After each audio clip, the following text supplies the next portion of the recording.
this is Nick from Breaker Press Games, and this is my 2024 year in review.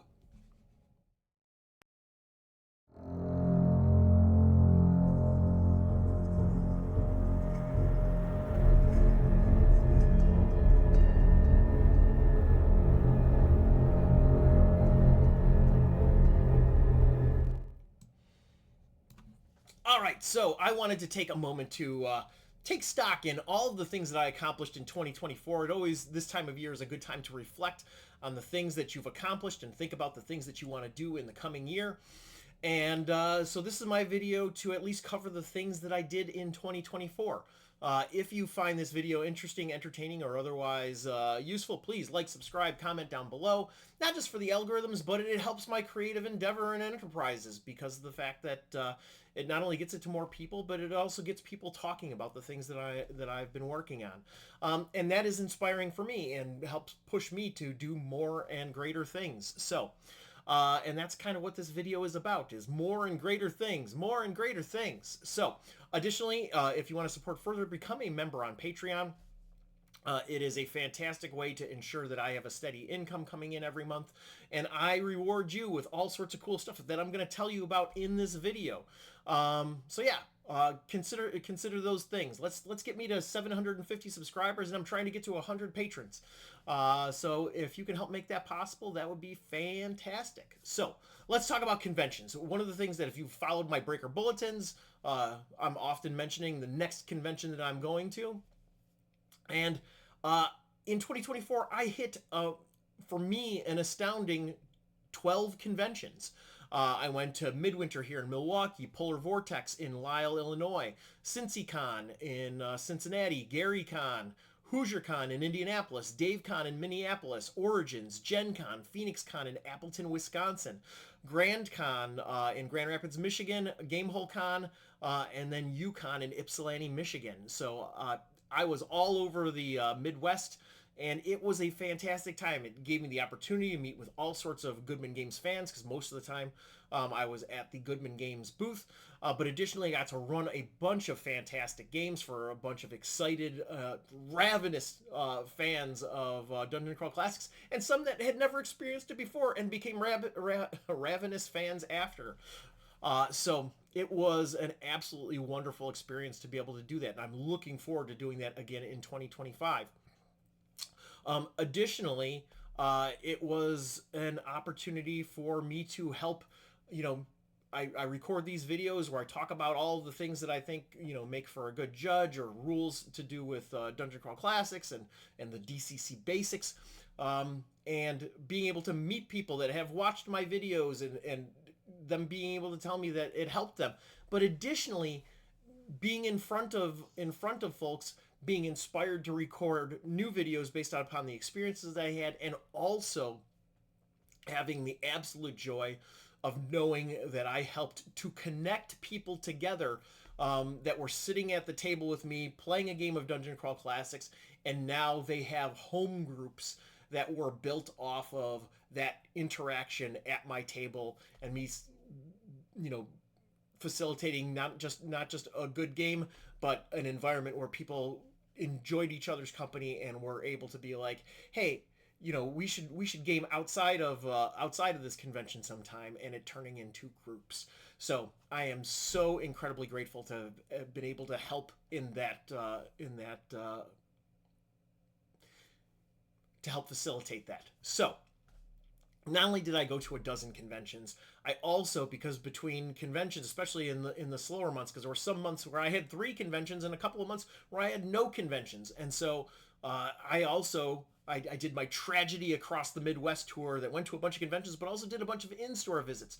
I went to the Sanctum in Racine, Games Plus in Mount Prospect, Illinois, to Smuggler's Coffee in Northwest Indiana, and Old Guard Games here in Milwaukee. These were fantastic opportunities to get in front of people in a more intimate setting and be able to run a game and have a great time. Special shout out to Smuggler's Coffee for rolling out the absolute red carpet by assuring me that I had a vegan meal, as well as them putting a vegan brownie on the menu for to celebrate my visit. Thank you so much to Dave and Smuggler's Coffee, but thank you to everybody that made any of those events possible. It was fantastic. Um, all told, in 2024, it appears that I have run 51 games. That includes all of those in stores, all of those conventions, as well as my excuse me, as well as my home game.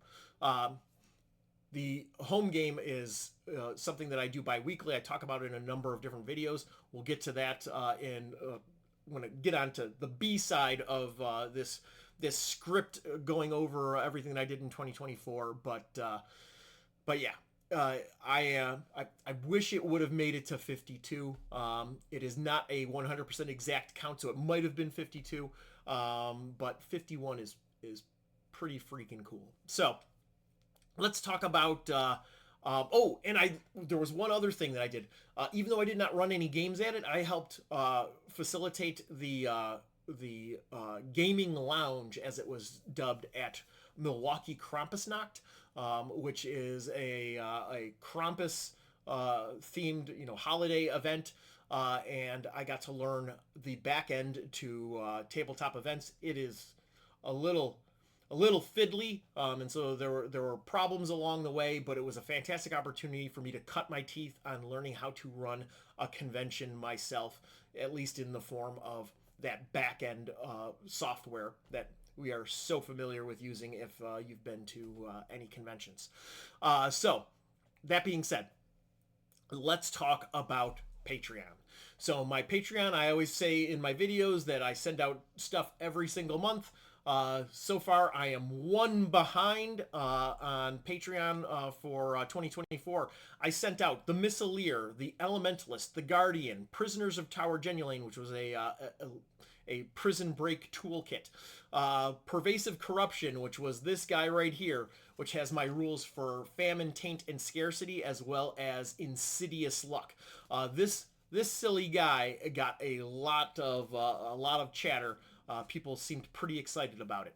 I did my emergency character record sheets, which was a post-it size pad of really simplified character record sheets for when you need a character in a pinch.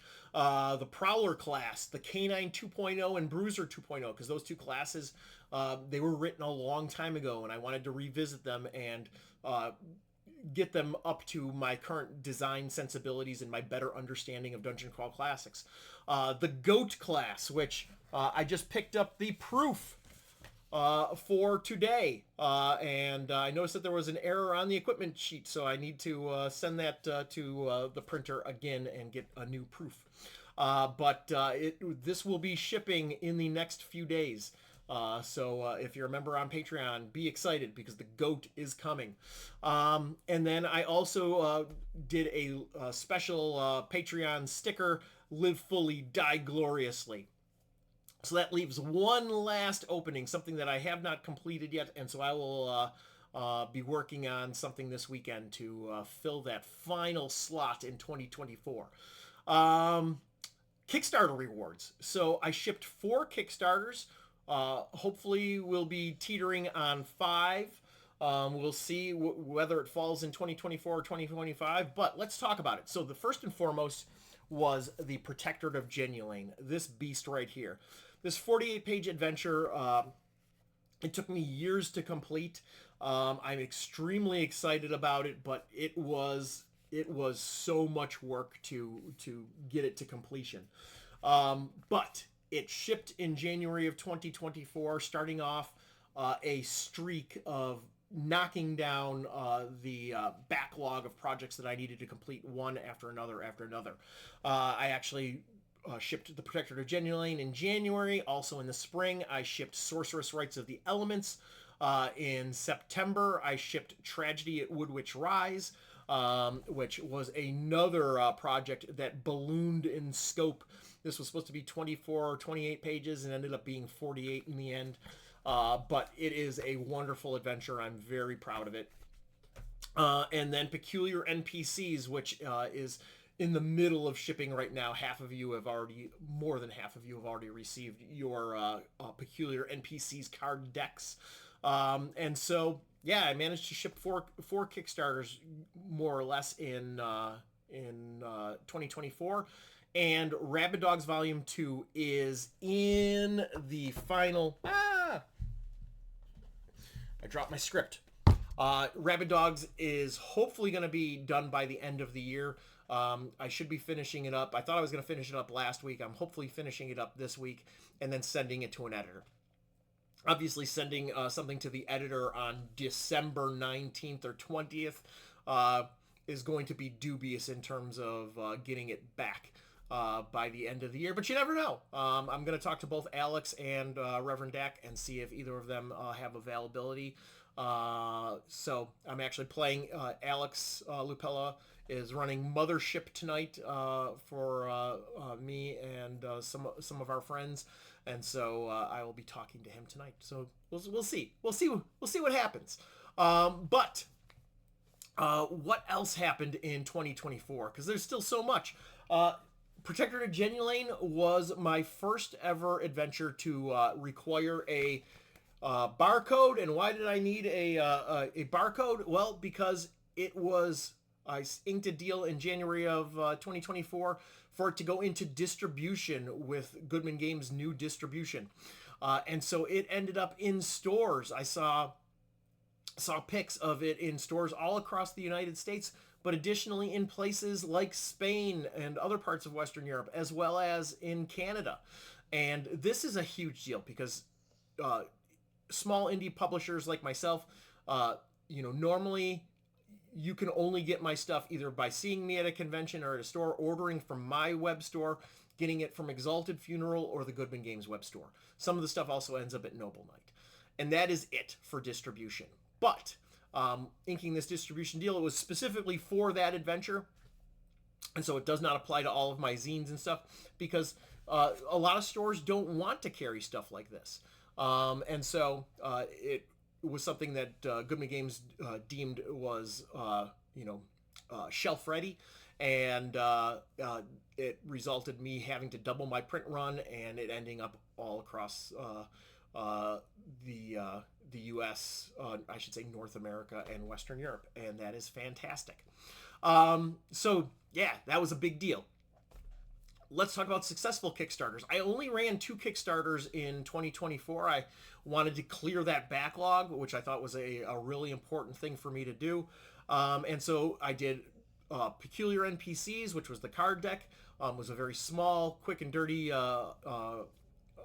Kickstarter campaign, and to produce a very cool but very niche product. And then Horrors of the Whispering Wood was just completed. It funded a box set, Horrors of the Whispering Wood. This was my mock-up. It's starting to get a little beat up now. But in fact, I'll show you the secret. It's actually on the back part of a Tales from the Smoking Worm box set. In fact, the other half of the Tales from the Smoking Worm box set is this mock-up.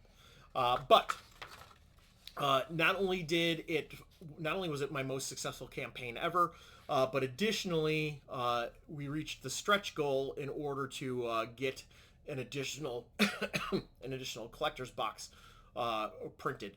And so I am super excited. People are going to have things for their sprawling collection of Stennard zines. They're going to have an additional collector's box. Number of people actually added on multiple of that because Trevor from Tales from the Smoking Worm had figured it out and decided that it would take 3 to 4 of these boxes. So several people ordered 3 or 4 or more additional boxes. But that box set has Lurking Horrors, which is a bestiary based around the Whispering Wood, which is just north of Stennard, and also will have a hex crawl called A Guide to the Whispering Wood. So very excited that Kickstarter went off and was hugely successful for me. I am so excited. And so let's talk about YouTube. Since you're watching this on YouTube right now, I've released 32 YouTube videos, including this one so far this year, and I'll likely record 2 or 3 more. I want to do a looking forward to 2025. I need to do a Breaker Bulletin. in a few days, and then I'll probably do another DCC Basics before the end of the year. So it is currently at 32. We'll probably finish at like 35 videos for the year. Now let's talk about the most viewed videos, because I found this really interesting, and you might find it interesting too. My most viewed videos: 10 tips to running a successful open table campaign. That was actually recorded in 2023. I didn't actually have this ring light that is lighting up my face right now when I recorded that video, so I'm more shadowy and dark. But that was recorded in early 2023 and was still my most viewed video in 2024. That I think is the result of the fact that the DCC Basics series really kind of like amplified my channel, and that is a video that resonates with people, because it's something that a lot of people dream of, to have a successful campaign that runs for a long time. And so 10 tips for running a successful open table campaign. In fact, I'll link it right here. The second most viewed video was how I structured my open table campaign. So piggybacking off of that video, and that's going to go right here. And then the third most watched video was tips for first-time judges, experience points. And I thought that was a great video. It makes sense. That one was recorded in 2024, so I'm proud that one of my 2024 videos actually made it into the top spot. I did not list the one short that I recorded this year, because that also was in the top 5. And that was me just announcing that I was going to be running Tragedy at Woodwitch Rise at Old Guard Games. But that got hundreds of views as well. So, all told, I accomplished a ton of stuff. And on top of all of that, with all of the home games that I ran, I have a bunch of content that I am going to be exploring in 2025. From different sessions that I ran and things that I tried at the table. Some of that's going to be in Horrors of the Whispering Wood. Some of that will be in the form of pamphlets, and some of it will turn into new full adventures. We will see where it all goes. Additionally, I want to give my heartfelt thanks. A number of people ended up, when they were collecting nominations for the Goody Awards, Goodman Games, they ended up a number of people submitted my name for a variety of reasons that are on this list that I just went over, and I ended up receiving a Goody Award from Goodman Games. And so I am just humbled and honored at both the nomination and also receiving the reward. It has been a fantastic 2024. As I said, I think it's important to go back and reflect and look at all the things that you did in the year, and think about, hey, I made these things happen. Additionally, on top of all of that, I also rescued a second dog who was snoring next to me with his head hanging off of the bed. It was just a fantastic 2024, and I can't thank all of you enough for all of your support, encouragement, and just allowing me to do my whole creative nonsense. So thank you, everyone, and I cannot wait to see you all in 2025. This is Nick from Breaker Press Games. Thank you for supporting indie games and indie game designers. You guys have a great holiday.